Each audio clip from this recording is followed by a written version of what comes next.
क्योंकि पोथी पढ़ के वो ज्ञान नहीं होता है जो अवस्था से और सत्संग से होता है। महाराज श्री जी ने अभी सत्संग की बहुत महिमा सुनाई, संतों की महिमा सुनाई।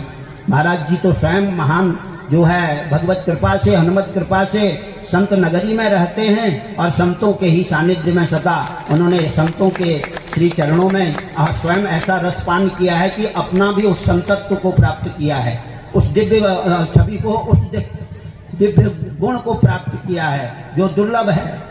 विद्या तो बहुत लोग पढ़ लेते हैं, बड़ी बड़ी डिग्रियां ले लेते हैं, लेकिन ऐसा सहज सरल स्वभाव बनाना, ऐसी संतत्व जीवन में प्राप्त होना, यही दुर्लभ है, यही अति दुर्लभ है। और ये प्राप्त हुआ है।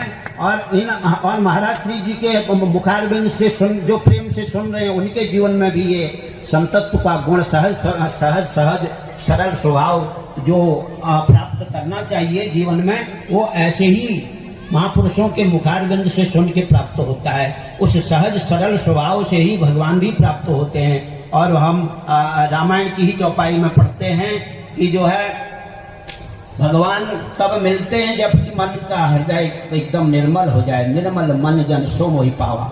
तो ये जो हम भगवान स्वयं अपने श्री मुखारबिंद से कहते हैं कि निर्मल मन हो जाए, सहज स्वाभाविक सरल स्वभाव हो जाए, तो यही जीवन का वह संतत्व है। तो आप सब लोग इस राम कथा को सुनने वाले सब सद्गृहस्थ संत हैं और केवल किसी भी आश्रम में रहें, हम लोग ब्रह्मचर्य आश्रम वाले हैं। अगर आप लोगों की तरह हम सत्संग नहीं करेंगे तो हमारा ब्रह्मचर्य आश्रम में रहना भी व्यर्थ है। और संत सद्गृहस्थ आश्रम में रह करके अगर सत्संग नहीं कर पाए तो सद्गृहस्थ आश्रम भी व्यर्थ हो जाता है, क्योंकि हर एक आश्रम के साथ सत शब्द लगा हुआ है।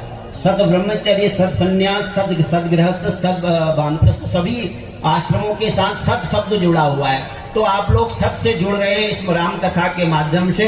और आप लोगों की सूझबूझ से, इस आयोजक मंडल की सूझबूझ से ऐसे आदर्श राम कथा वाचक आप लोगों ने बुलाए महाराज श्री जी जैसे, क्योंकि जो आपका जो दिव्य स्वभाव है वो हमारे लिए प्रेरणादायक है। हम बहुत कुछ उससे सीख सकते हैं, क्योंकि संतों का स्वभाव है दूसरों की बड़ाई करना, दूसरों को महत्व देना, अपने आप का कोई बड़ाई, कोई प्रतिष्ठा उनके मन में नहीं होती है।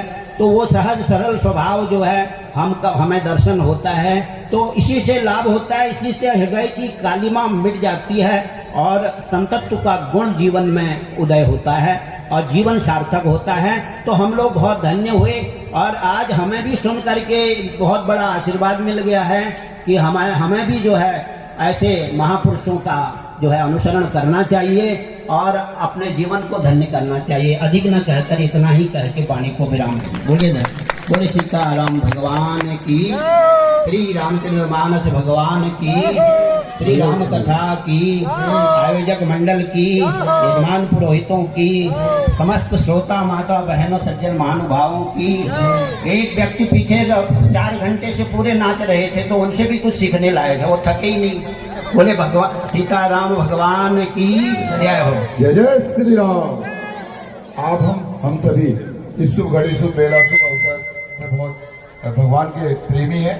भगवान की प्रसन्नता का यह आयोजन है। भगवान रचित, 1 मिनट बस, भगवान रचित, भगवान सृजित, भगवान प्रेरित, भगवान समर्पित, भगवान आधारित और भगवान निर्धारित।